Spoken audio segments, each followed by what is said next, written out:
really appreciate you taking time, dude, to just hang out, man. I appreciate being here because I'm not, I'm not the front man, and usually the person who's perceived as the leader of the band or the frontman, the singer, Mhm. typically is the one uh, taking the lead on interviews and stuff like that. So I feel kind of I think it's cool to be here to begin with. It's I feel flattered that you showed up and messaged me. Oh, you want? Are you available for an interview? So yeah, why not? I typically go for interviews as a FLESHGOD member or as a composer, arranger, whatever, keyboard player in general for nerdy webzines. I don't know. I do URM or stuff like that. But so it's cool to be here talking, discussing with you in your on your channel. I really appreciate that. Dude, it means a lot, man, because with you, the one thing everybody, especially when it comes to Flesh God, everybody has a key role, right? But you and no one is more important than the other, but like if we didn't have the symphonies and the orchestras, what would Flesh God Apocalypse be? It probably would be different, right? So your your magic that you create for that music is so important, dude. And also, I've gotten to know you a little bit just through Instagram, meeting you and spending some time that, dude, I feel like, and this comes to everybody who pops up. Hey, Kitty.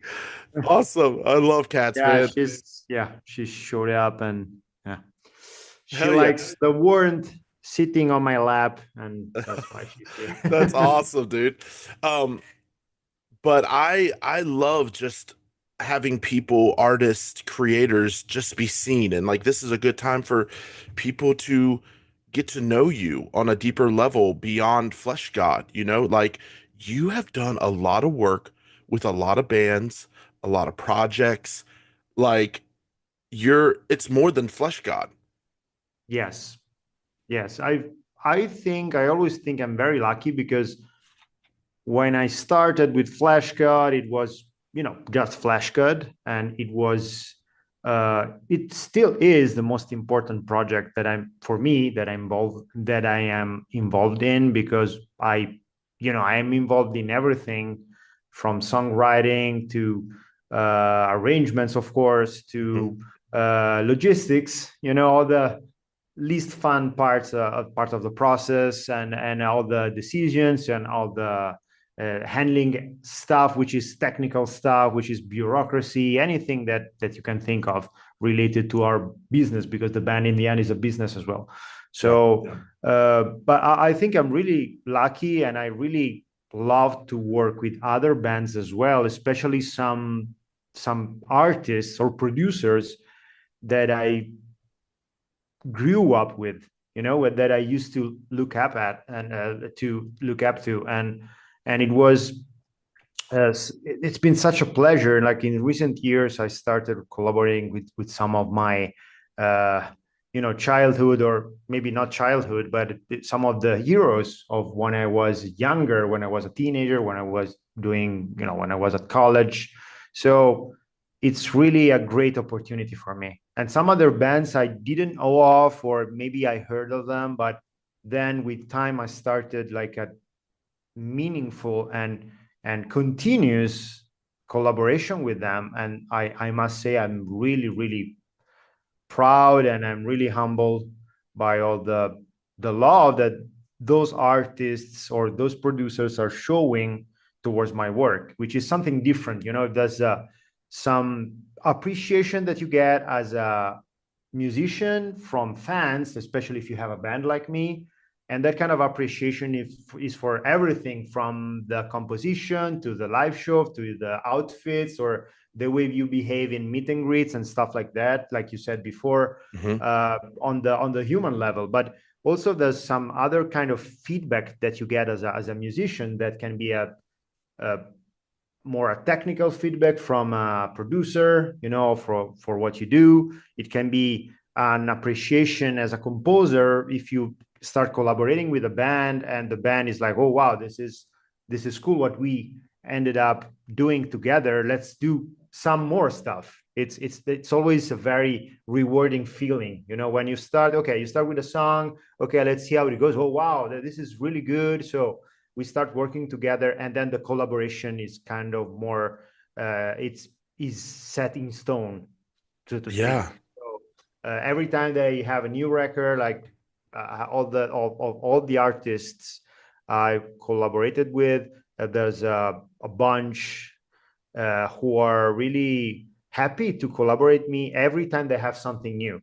So that's something that really fills my heart, because it's something that you get recognized by artists for what you do as a musician. So from a musician to another musician, as some of these artists are people who are really, really looked up to when I was younger, as I said. So Yeah.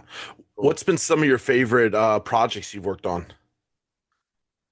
Uh, well, I must say that I really enjoy collaborating with Ice Nine Kills, the American band that Yeah. you surely know of, because they're getting very big in the US. We started collaborating in 2014, and the collaboration start. Then we had like it was just one song, one shot Mhm. collaboration. Then their former guitar player uh, took care of all the arrangements because basically what he asked me, oh, can you show me a little bit of your process? Can you give me suggestions? And he still is very talented.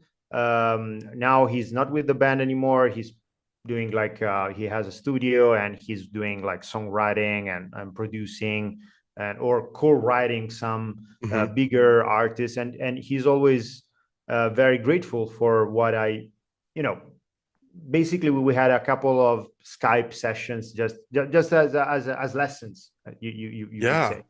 So he would take care of all the the orchestral part, and he took care of it for many years, for almost, yeah, not 10 years, but yeah, until 2020 when the guys were, they reached me out and they were like, we don't have we split with Justin, so we need someone who can take care of orchestration or keyboard sound design. I mean, they are very in that regard, they have a they have a very powerful team because they work with their bass player is also a keyboard player, Joe, and he's very good, also in sketching keyboards Mhm. and doing piano arrangements and stuff like that. He's very good.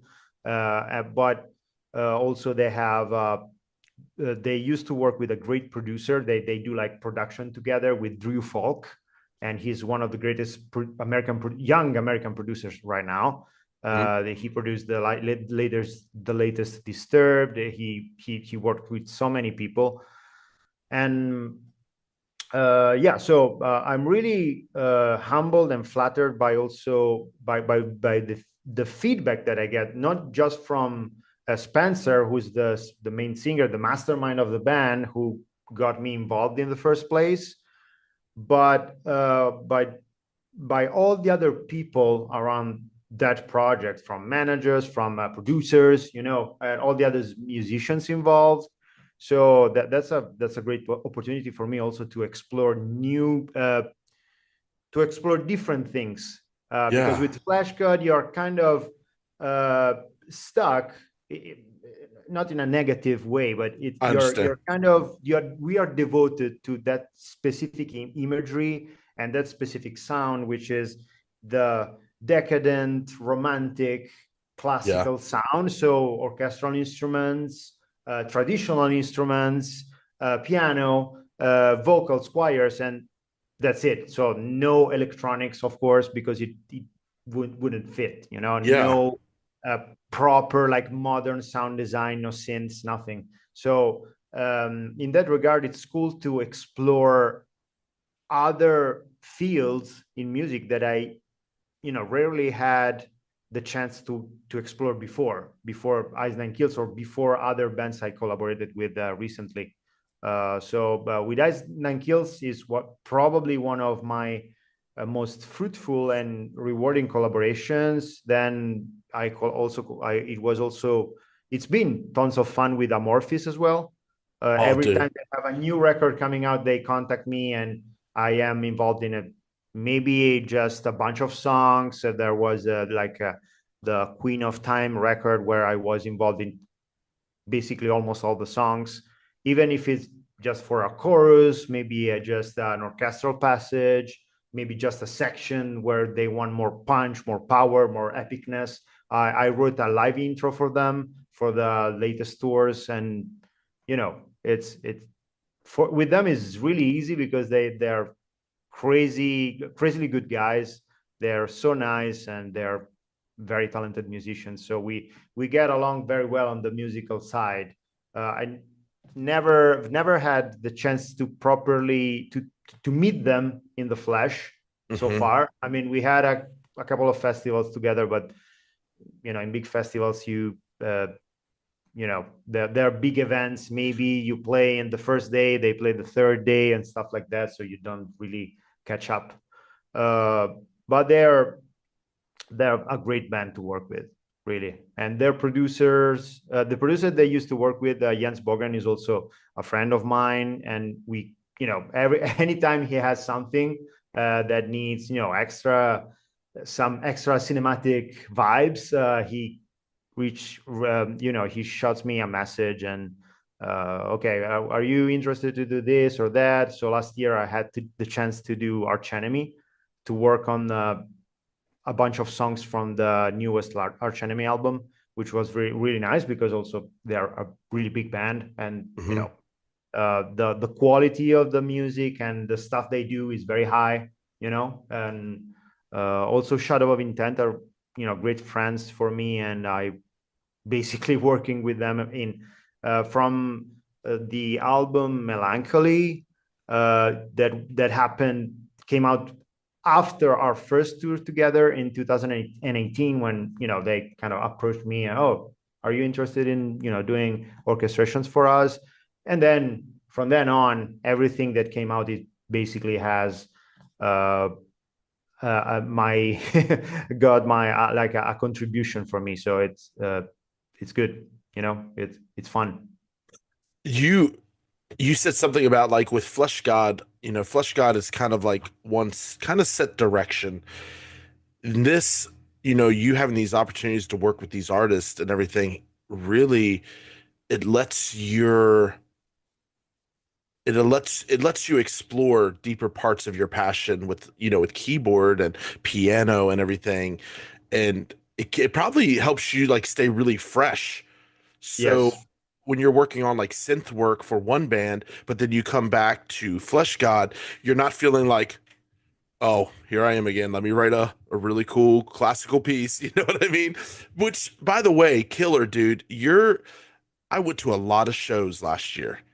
I went to a lot, and by far, the the Flesh God show was one of the best fucking performances I've seen. Like, dude, I'm standing there and I'm just like, the production, the sound, the just everything, dude, was just on another level. So like my hat, dude, goes off to, and you're fucking hilarious, dude. Like you had me laughing so hard, just like your antics and you messing with everyone. You don't, I didn't expect that. So I tell you, man, another thing I wanted to say is you have these opportunities to work with people, but I think you also get that like life is about the relationships that we have, and it helps make life sweet. It helps make life so just rich because at the end of the day all we're going to have is the memories we've made and the people that we've got to know and connect with. And so all these opportunities of working with artists has developed deep bonds and deep connections that are going to stick with you for the rest of your life. I think it's an amazing thing. Yes, absolutely. I mean, it's the human side of this job in general. Like it's also with touring. Hmm. being surrounded by people you really have a great connection with on the human side, not just on the musical side, is crucial, because you're in a band, especially you end up spending so much time with them on a tour on a daily basis. You are with the same people in the same environment, It's like sometimes marriage. small backstage. Yeah, exactly. It's like it's pretty much like being married with to those people. So from the your bandmates to the crew is very important for us to uh, keep a good relationship with the people, and even uh, in any time to keep everyone involved. So all the people we work with as a band, all our crew members are part of a family for us. So that every time there's a problem, we discuss it, and we be, with all of them, we end up becoming friends. That's very important, because many if you start uh, sharing experiences, especially with crew members or with session musicians, you get the feeling that sometimes being on the road, if you're a hired gun, or if you're a sound guy, if you're like I said, a session musician, and you deal with a bunch of strangers, and for many months in your life every year, and then in the end, sadly, many times those same people, they keep being strangers to you, being just collaborators, so Hmm. there's a distance, there's something that you feel, that you hear a lot from the industry, so from people in the industry, with people who are on the road for months every year, is even more than us. So I sometimes, I try to imagine how would it be for myself to be in the same situation, even, I don't know, even with a dream gig, with my dream band, but being with strangers, with people who treat me like, okay, you're just, session, you're like a prop, a little bit more than a prop. You're someone, on stage we are together, but outside the stage, there's a distance. It's just a professional relationship. That's something that I don't know if I would do this kind of life if I was in that situation. It's uh, I I'm not sure I would be happy being a session musician, even for the biggest band, even with the best conditions, even with Yeah. the best tour bus, best catering, best Yeah. hotels, best whatever. It's like huge stage, huge crowds. I don't know. I prefer to be in a familiar dimension, and play what I love and write music with people who I love to work with, who I trust. So yeah, it's very important. The human side to me is very important, It, pr- it, especially on the road. yeah, it probably makes, when like if two strangers are trying to work on a song together and that connection, that dynamic is not really that strong, but when you're working on something with someone that you love, that you have gotten to know, there is like an extra dose of like dopamine and excitement when you guys both, do something and you go, wow, this hits. Like, do you hear that? And so there is that connection that's probably sweeter, and you probably get a bigger feeling of satisfaction, when you guys have a successful tour and you can sit back afterwards and just laugh about the things that happened, or hey man, like you fucking killed it tonight, this was Yeah. amazing. That means so much, dude. I'm curious though, how did piano, what how did that come into your life? Was that like a parents thing, or Mm, you wanted to do it yourself? yeah, in a way, my mother, she was, but when she was younger, as a teenager, she studied classical piano. She didn't really like that much, Mm, because in the end, it was some kind of imposition for her. mm. Oh, okay, you're a girl from a good family, so you have to play the piano. Some kind of, it's like a, I don't know, it's kind of image Yeah. thing. Okay, you have to do something. You have to play sports, and you have to do something that a good girl would do. So she will. She always tells me, I would have loved to learn guitar instead. Um, so, but she succeeded. She's a good piano player, and I've always been fascinated with the instrument, and basically I started very late. That's my problem also, because another cat is here. I have three. So Oh. um, so the piano itself always fascinated me. Also orchestral music Mhm. always got some. I've always been intrigued uh, by classical music and movie scores in general. But as for the piano, like I said, I started really late, because when I was 14 or so, I started, messing around with it by ear, and I wanted, at some point, I wanted to do something more serious. I'm not saying I wanted to be a professional musician, because especially with piano, with classical instruments, you have to start at a very young age in order Mhm. to become a professional. You know what I mean? In order to start Yeah. your path, you have to start really early, because it's like piano is 10 years to get a diploma, and so it's a something really serious and demanding. So I didn't intend to be a professional classical pianist or anything. I just wanted to have fun, and Mhm. maybe join a band with some of my friends. You know that there were quite a few bands at that time in high school. So I still remember the first time we went to this, um, because my mother, she kind of knew this guy, and he was a very well-known piano player and composer from my hometown. And from the first minute that I got inside, from the first call, actually, he was like, "Oh, but I don't know. He's too old for that," and stuff like that. And my mother was, "Yeah, but he just wants to have fun and learn how it works, and then we'll see. Then if he's some kind of genius, then he'll become, I don't know, the next uh, Polini, or if not, whatever. He will have fun." So basically, we had the first piano lesson, very basic, at this guy's house, and at the end of the lesson, it was he insisted on me being too old for that, Mhm. and that got me a little bit. It's something that can be, Discourage you. yeah, discourage you, yeah.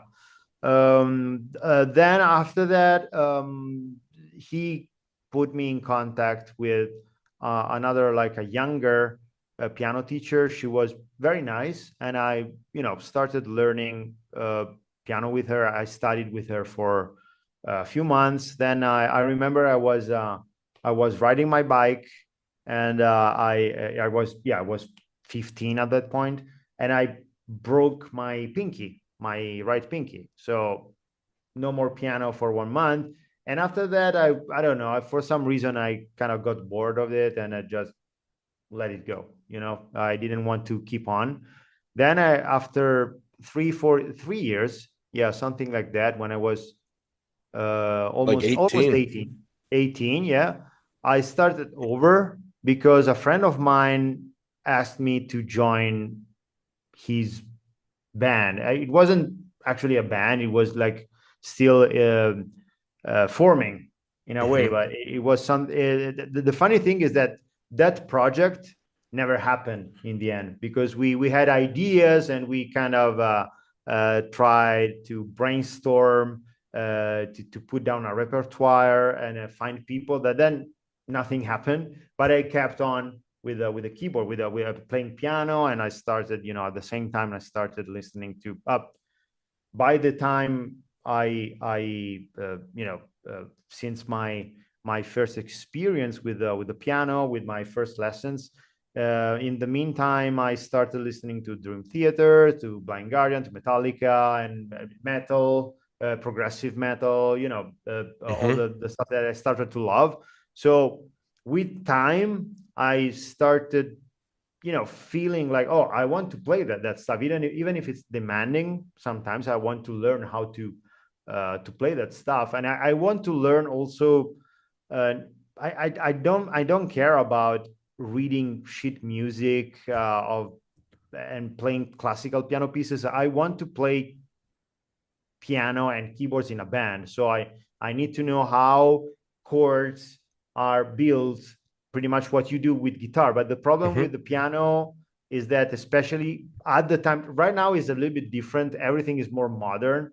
But at the time, uh, piano courses were very old fashioned, and everything you would have to do was learning classical repertoire from stuff for kids, and for young pianists, to increasing difficulty from the easiest pieces to the most challenging pieces. So from piano sonatas for kids to Beethoven sonatas for grown-ups, and Yeah. that's pretty much what my mother did. But you didn't know anything. That way, you couldn't learn anything about how music is built, how to compose, how to play a simple chord progression like you would do on guitar. On guitar is the opposite. If you start with acoustic guitar, or even electric guitar, you start studying that, and you start learning songs and dissecting songs by chords. You start learning chords progressions, how to build chords and stuff like that. That's something Hmm. that when you study piano, it comes very late. If you are from a classical perspective, if you start as a classical pianist. So more modern keyboard and piano teaching methods are, you know right now everything is more efficient. They start teaching you harmony and chords much earlier, so you can at least, you find even if you find a guitar book with chords, you can still, play your favorite songs. But back then it wasn't like that. So I started basically studying and practicing by on my own, and I did it for 3 4 years. I joined a couple of bands from my area. One of it was more like classic metal uh, mixed with uh, melodic death metal stuff, like Hmm. Children of Bodom, like European melodic death metal. And Yeah. another one was after a few years, I joined this progressive metal band from the same area, and that's where I started, playing more challenging stuff. So uh, all the stuff that I loved, like Dream Theater, Symphonics, stuff like that. Yeah.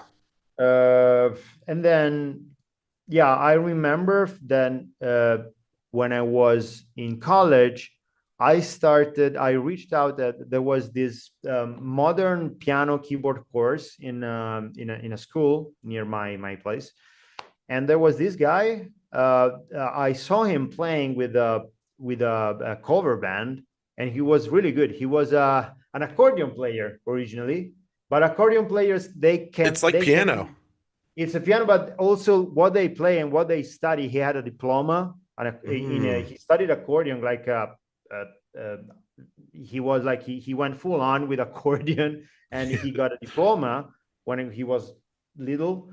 So he was incredibly skilled, because accordion players, they play crazy stuff, Hmm. even more difficult sometimes than classical piano or progressive metal stuff. So I went, I attended some his course for about a year, and that helped me a lot, also developing my skills. But then I went on by myself. Basically, I'm self-taught. So Dude, anybody who hears this is going to be just encouraged because you did not walk the normal path. And a lot of people want to do something with their life exciting that they kind of dream about, but they go, well, I didn't do it young, or I didn't. When you were talking about like building chords and whatever, I didn't learn guitar till later in life. I was in my 20s. And the way I learned, I tried learning as a kid and it just didn't click. But when I started learning it, I actually was really involved in church in my early 20s. And the one guy who played guitar, he said, here, we're going to learn some songs. And they were easy, three, four chord songs. But that was the ticket because when I saw that I could play a song, I was like, oh, well, then I can do more. I can do more, and it opened up the door. So I think it's good to, yes, you could follow those pathways, but sometimes life likes to take you on a totally different wild path, and that's really Yeah, cool. You, yeah. It's the problem with piano, with my instrument, is that many people, they start studying it, they approach the approach to the instrument is the traditional one. So I know so many people that, exactly like my mother, they wanted to play something else, or they were forced to play to study piano when they were kids, and then when, in high school, they just dropped it. I don't care, and they started playing guitar or whatever, something else. But you can actually you can actually play your favorite songs on the piano. If you have Mhm. a favorite pop rock song, you can actually learn it. All you need to do is to learn accompaniment styles and chords on the piano, exactly like you would do on the guitar. Like you said, in the church is the same thing. But the Mhm. problem with piano is that, okay, let's get your, I'll give you this, uh, this like book of sonatas for kids to start Yeah. practicing your fingerings, and you don't know anything about chords and about chord structure. My mother doesn't know anything about that. She's she's very good, and she still can sight read, and she can still play even quite complicated things. Mhm. Now she's out of shape, but if she's, she's perfectly capable of playing Beethoven sonatas, Mozart sonatas. But when it comes to, okay, just okay, mom, give me your best C major chord, and she can't do it. I have to show her how a C major is built. What about A minor? Same thing. She doesn't know anything about scales, or especially chords, because it's a completely different field, even though it's related to it. Because when you study classical piano in the traditional way, you're basically a printer. You just read and reproduce. Yeah, and you don't know what's how the framework is built. You don't know Yeah. what's behind. You don't see the code like in the matrix. And well, you can be a shitty piano player, but if you know the harmony, if you know the all the rules behind harmony and chords and scales, you can see the framework of whatever. Even if it's an impossible piece that you will never be able to play. Like me, if I look at sheet music from, I don't know, Rachmaninoff, I would never be able to play that.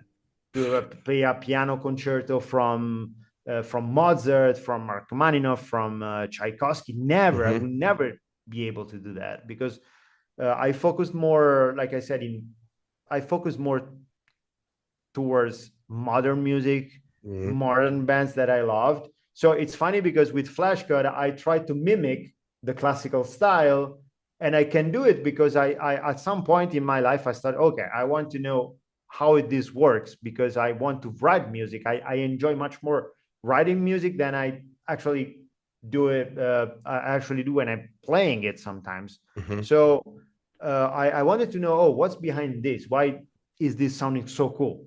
Why this progression, this melody, this chord change, this modulation is sounding so cool? So I started learning harmony. I started studying even more advanced harmony, because I am also a jazz and funk fan. So I like, I also try to study that kind of music, like Mhm. different kind of music, not just classical or metal. Is something that Yeah. I expanded. my territory, because I love how harmony can be applied in different contexts.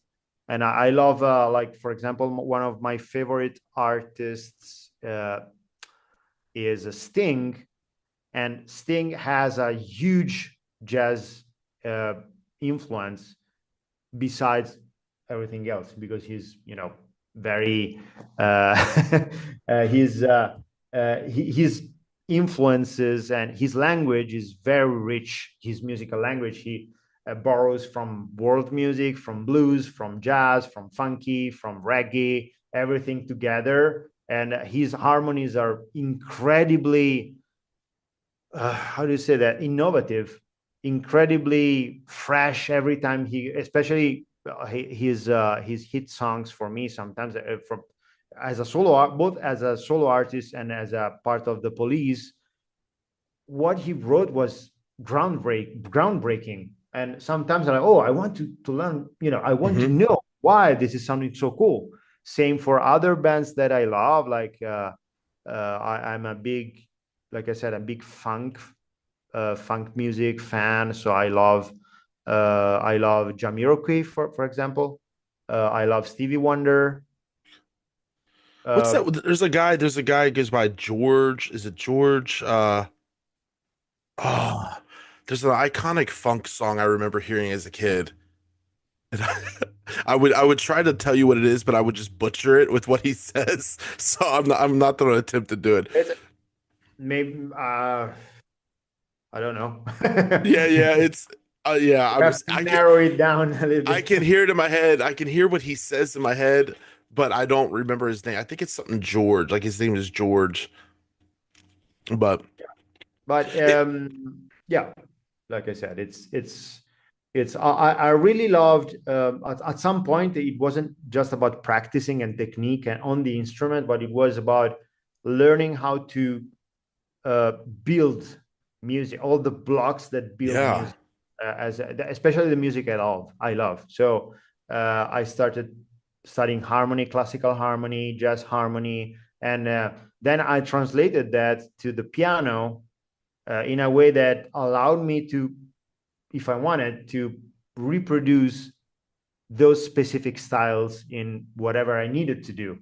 Okay, Yeah. I'm joining a cover band. We have a Stevie Wonder cover. Okay, let's apply whatever I learned about funk or blues to that kind of phrasing on the piano, on the keyboard.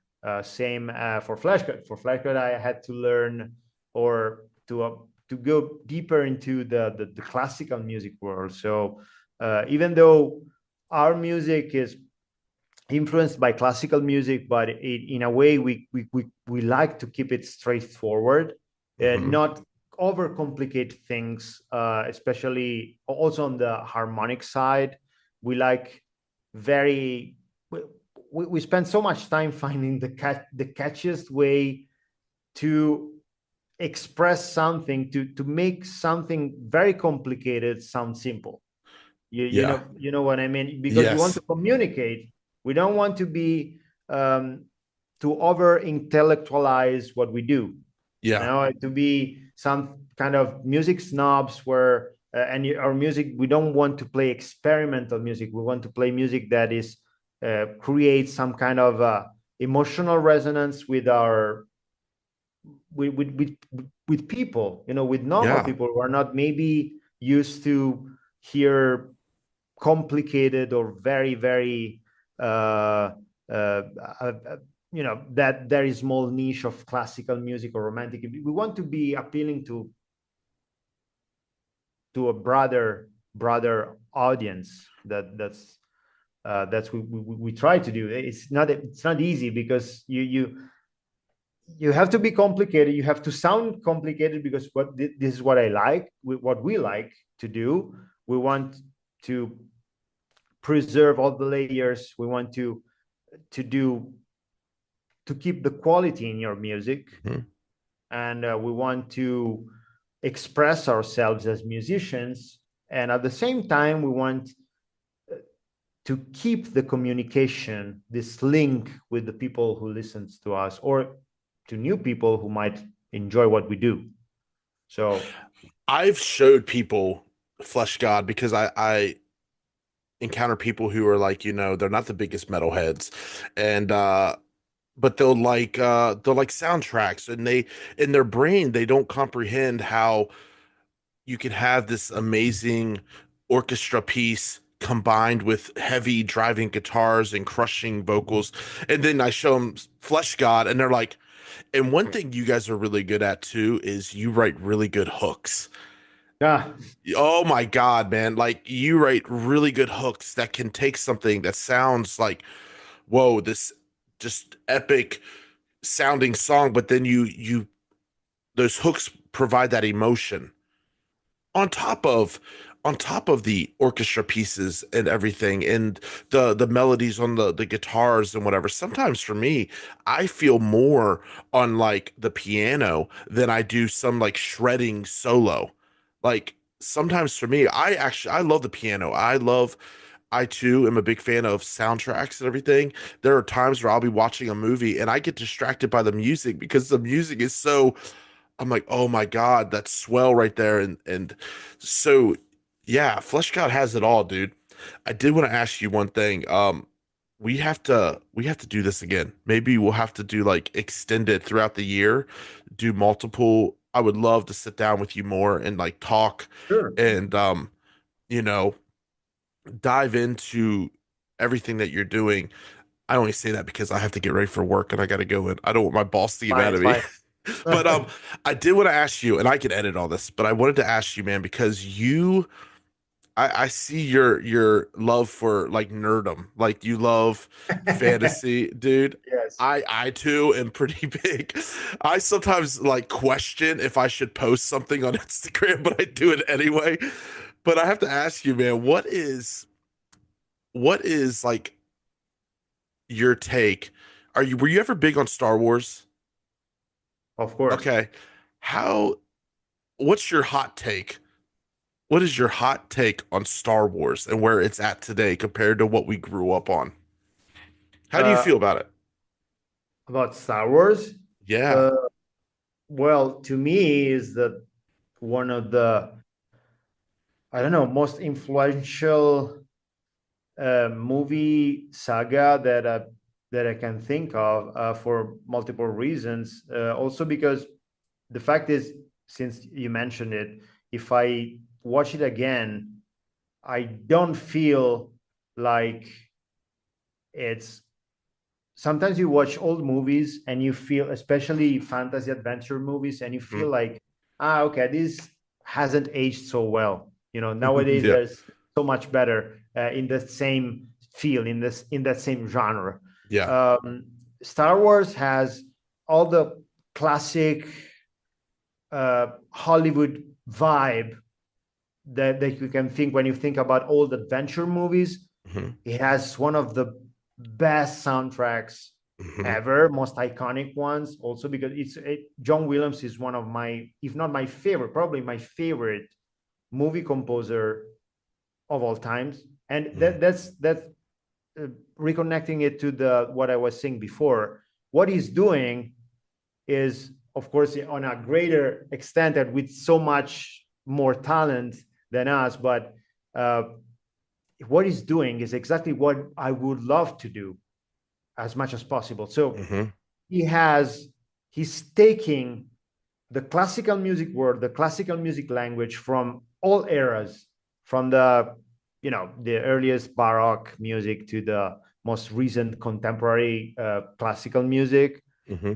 and it's projecting it and using it as, with all the most incredible craftsmanship that you can think of, and it's using it and applying it to something which is for the masses, which Hmm. is straight. It's like he's making complicated music. He's making it's turned into pop music in a way, because Yeah. he has hooks, like you said. Hmm. What some of the most memorable and most known movie anthems, even today, there were written by him. If you think of that, Indiana Jones, Star Wars, I Jaws, did. E.T., um, Hook, of course, Yeah. the Superman, the oldest one, Oh, from the 80s, yeah, the famous with Reeves. Yeah. with Reeves, yeah. Yeah. Uh, any Jurassic Park, anything you can think of. I mean, uh, it's he's not the only one, of course, but if you think of the number of iconic themes in movie history, Yeah. you think about him. You know, the number is insane. So he's one of my musical heroes. So Star Wars for me is also part of my musical journey because the music is so influential. I mean, I love everything that John Williams has brought to life, but Star Wars, of course, it has so much diversity, and so it's a crazy influence to me. So, Do you for remember when do you remember when you were young and you first saw the opening for Star Wars and that slow I was so yeah, I was a kid. I remember we had a VHS. I had the whole trilogy on VHS, and the funny thing is that they were recorded from TV. Oh. So those things that the movies they were airing on TV, and Mhm. my mother recorded them, and fucking I consumed the tapes because I watched them so many times. And there were parts where at the end of the commercials that my mother failed that she couldn't start recording again. So the funny thing is that there are like a few bits, like small bits of the movies that for years I couldn't see because they weren't recorded, they weren't printed on the tape. So sometimes oh wow, this is years later when I got when I had the chance to watch them again on TV or maybe on DVD. Oh wow, I didn't remember that this 10 Oh yeah, because it wasn't on your original VHS of from where you were a kid. So, but I remember I literally consumed the tape. It was one of my favorite. I mean, that Ghostbusters, I remember, and so every time I was, I would listen to the opening fanfare, the anthem. I was like, Mhm. and the first time I had the chance to see a new Star Wars movie with the Phantom Menace Mhm. in 2000, 1999, maybe. Yeah, yeah. Yeah. So I remember the shivers down my spine when I saw the titles with the fanfare in a movie theater for the first time for a Mhm. new movie that I didn't know anything about. I mean, except for the trailers and everything. Yeah. So that movie, even if it's probably not the best of the whole saga, but still has this power. Because I still get that feeling when I entered the movie theater. I got the opening the opening uh, how do you call that the titles Oh yeah, when it has like it's kind of telling the story, the yeah yeah. yeah I don't remember the English word for it, but it's every time I watch that I remember that exact feeling, and that was wow. I was like I still remember I was in high school, and I remember I really enjoyed the movie back then. uh Now if I look back at it, maybe that's probably one of the movies that compared to the first trilogy, maybe it hasn't aged so well Yeah, compared to yeah. the second trilogy. Is still, it has some up and downs, to me, Mhm. some highlights, but also some uh, maybe some stuff that I didn't like, especially if Yeah, I think of it now. But my favorite of the second trilogy is the third one. with The revenge. Yeah, the Revenge of the Oh Sith is yeah. my favorite. Yeah, uh, the latest trilogy, I don't know. I don't even consider it. Maybe it's It I am not a it's big fan of the newest trilogy at yeah. all. I thought Kylo Ren had so much potential and Yeah, yeah, but for me I grew up with Luke Skywalker being my hero. That was like my image of wow, that's my hero. And they made him into like some oh, they just killed Luke for me, dude. And I was like, you just destroyed 30 years of of my hero. Like, but you were talking about like movies. One movie to me that I think is severely underrated, and it was done by the people. It was produced by the guy who did Jurassic Park, and it's the 13th Warrior with Antonio Okay. Banderas. Yes. Dude, that movie to me, that's my favorite movie of all time. Like I will never forget the music, the story, the humor between, Antonio Banderas plays like a guy from Saudi Arabia and he's with a bunch of Vikings. Like no one thinks of that. Like let's take a guy from Saudi Arabia who meets up with some Vikings and they got to go fight some big bad dudes up in the the I north. I remember that scene that there's some kind of sequence where he is like he doesn't understand a word of what the Vikings are saying, and he's like Yeah. this and watching them, and then at some point their words start making sense in English because he starts to understand that's a in a way it's funny, but it's Yeah. also kind of it's a cool way of Yeah. representing someone who's like this. I can't understand Yeah. whatever.